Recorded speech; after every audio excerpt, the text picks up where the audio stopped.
Assalamualaikum warahmatullahi wabarakatuh. Bismillah walhamdulillah. Tsummassalatu wassalamu ala rasulillah habibina wa qudwatina Muhammad ibn Abdillah wa ala alihi wa ashabihi wa mawalah wa man tabi'alah ila yaumil qiyamah. Wa ba'dah.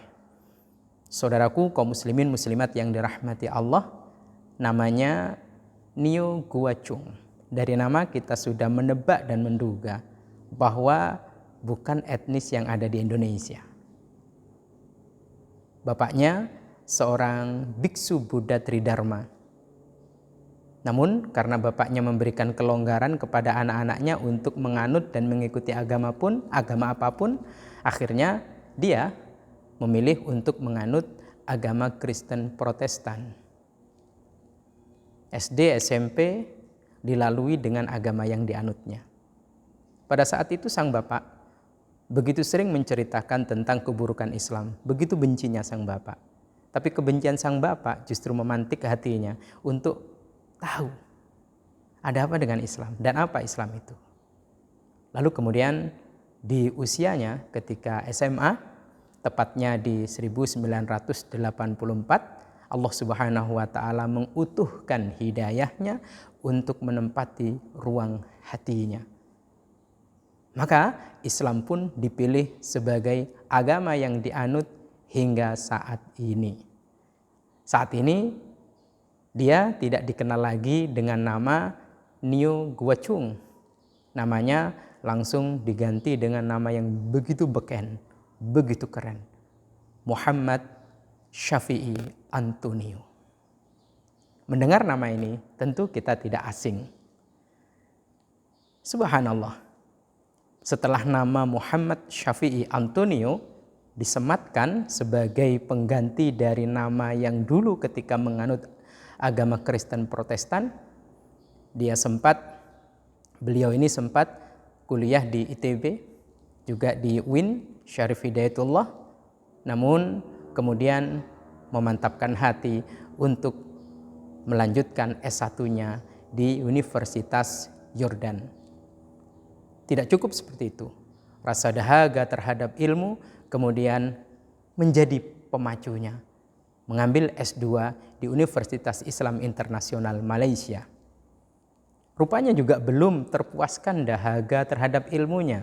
Beliau melanjutkan S3-nya di Melbourne. Subhanallah. Alhamdulillah wa la ilaha illallah wallahu akbar. Sang mu'allaf bernama Muhammad Syafi'i Antonio sudah bergelar doktor. Jurusan spesialisasinya adalah perbankan syariah. Luar biasa. Setelah menjadi seorang doktor, ahli perbankan syariah, mendirikan Sekolah Tinggi Ekonomi Islam, Tazkiyah. Beliau rektornya. Keahlian dan kepiawaiannya dalam menulis, lalu kemudian menuangkan isi hati dan isi pikirannya dalam buku-buku yang ditulisnya. Lebih dari 10 buku tentang manajemen, leadership, tentunya tentang perbankan syariah. Karena begitu mentereng, akhirnya penghargaan pun diterima. Berbagai macam penghargaan. Lebih dari 5 penghargaan yang diterima. Setidaknya anugerah Syariah Award telah beliau sandang, dianugerahkan oleh Majelis Ulama Indonesia. Inilah mu'allaf yang membanggakan, mu'allaf yang fenomenal, mu'allaf yang benar-benar tebar manfaat sebanyak-banyaknya, menjadikan Islam benar-benar rahmatan lil alamin. Banyak beliau mendirikan muamalat, takaful, dan juga menjadi komisaris di berbagai macam keuangan, ya, lembaga keuangan yang berlatar belakang dan berbasis syariah. Sekali lagi, inilah mu'allaf sejati, mu'allaf yang benar-benar dirindukan oleh umat Islam khususnya di Indonesia. Karena tebaran manfaat, taburan karya dan jasanya benar-benar menjadikan Islam itu semakin menjulang tinggi, harum namanya, mulia didengar, sehingga kemudian kejayaan Islam, kesejahteraan umat Islam benar-benar terjadi. Kaum muslimin muslimat yang dirahmati Allah, beliau adalah seorang mu'allaf yang fenomenal. Namun saat ini kita dengar fenomena mu'allaf. Bukan mu'allaf yang fenomenal, tapi fenomena mu'allaf. Nongol di layar TV, nongol juga di YouTube, di IG, dan berbagai macam media sosial. Saya sebut sebagai mu'allaf, fenomena mu'allaf. Bukan mu'allaf yang fenomenal, macam Dr. Muhammad Syafi'i Antonio.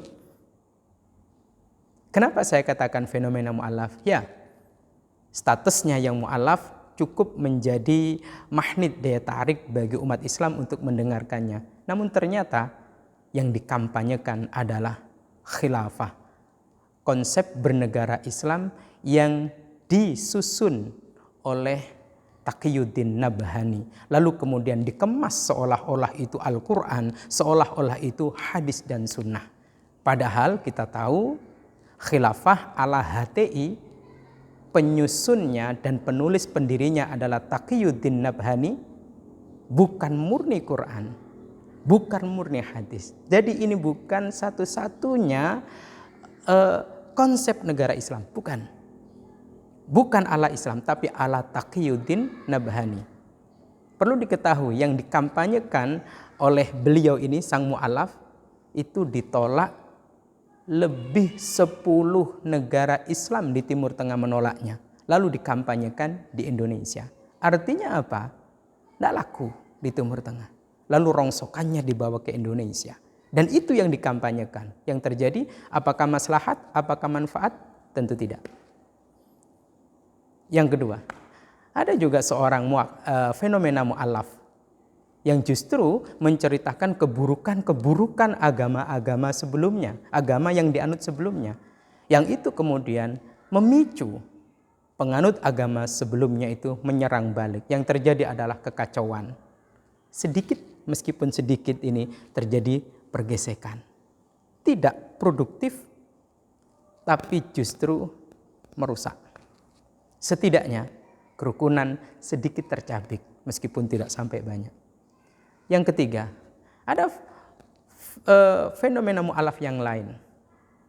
Apa? Menjual masa lalunya, lalu mengaku sebagai lulusan S3 Vatikan. Dalam satu videonya, beliau mengatakan, saya terlalu cerdas untuk di Kristen. Itu. Banyak yang membantah. Wallahu a'lam. Dan yang paling terbaru adalah fenomena mu'allaf mengaku anak kardinal. Betul atau tidak? Wallahu a'lam. Tapi sudah bermunculan komen-komen. Waktu memeluk agama Kristen jujur, tapi setelah memeluk agama Islam banyak bohong. Na'udzubillah min dzalik. Nah, ini fenomena mu'allaf. Andaikan 4 orang yang tadi saya ceritakan, meskipun saya tidak sebut nama, menjadi Syafi'i Antonio kekinian. Masya Allah.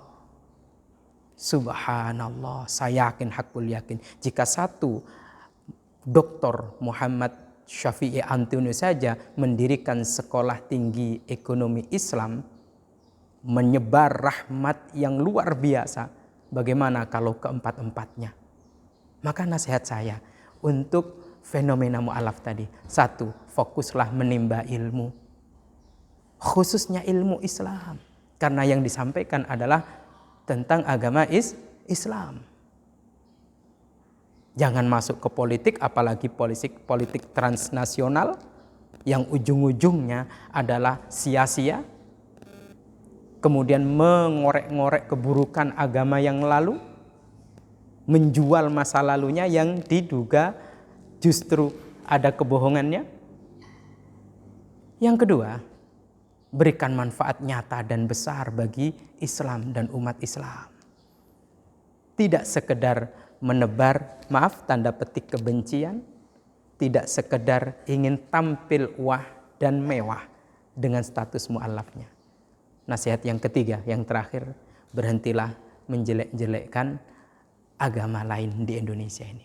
Karena untuk menjadi baik tidak perlu menjelekkan yang lain. Indahnya Islam itu tidak harus dikotori dengan menjelekkan agama yang lain. Kejayaan Islam tidak harus meruntuhkan dan merobohkan agama yang lain. Semoga Allah Subhanahu wa taala memberikan tuntunan dan bimbingan kepada kita. Saya menyampaikan ini dalam rangka watawasau bil haqqi watawasau bis sabr. Artinya, jika berhijrah, hijrahlah yang lurus dan arahnya benar. Lurus dan arahnya yang benar. Jadikan Islam rahmatan lil alamin. Amin. Allahumma. Wallahu a'lam bishawab. Assalamualaikum warahmatullahi wabarakatuh.